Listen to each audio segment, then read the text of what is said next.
Bonne nouvelle, bonne nouvelle, bonne nouvelle, bonne nouvelle, bonne nouvelle, bonne nouvelle. Hey, non, vive le général Mamadi Doumbouya.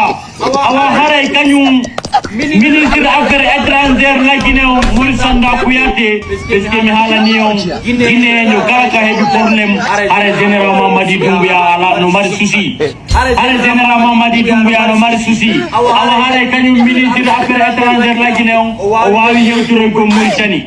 C'est une bonne nouvelle. C'est une bonne nouvelle. Hey, merci beaucoup, Mouri Sanda Kouyaté. Ene soutere bonde. Ene bepperi gorko.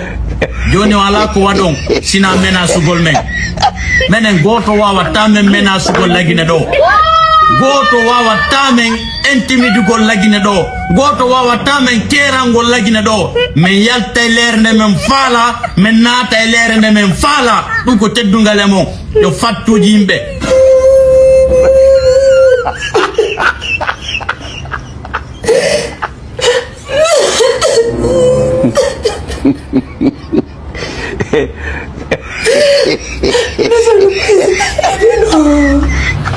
Monsieur le Président, aidez-nous, je vous en prie.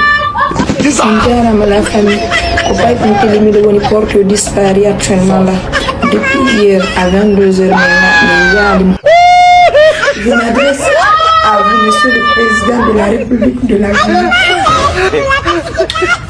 Je vous demande de nous aider à retrouver notre frère Païkou Télimou. Je vous en prie, aidez-nous.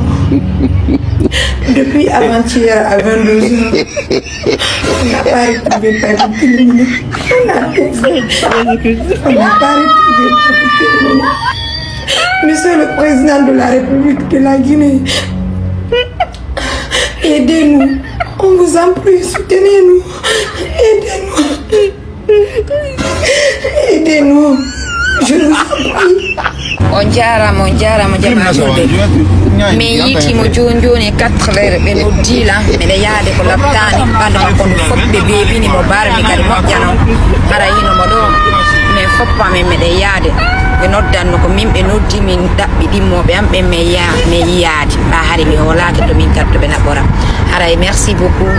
Merci, Dieu merci. On jarama buy on sutunu be fop walluɓe lamɓe fop yewtirɓe ɓawamɓe fop na oma o. Et merci le président général Mamadi Doumbouya. Merci beaucoup le président Mamadi Doumbouya. Merci miɗen yaade donc mi waɗa prémission e makko donc nani on jarama buy albarka albarka albarka albarka. Merci beaucoup min hewti ko laftani donc merci. On va pas vous faire sortir. Merci. Merci beaucoup. Merci Dieu merci.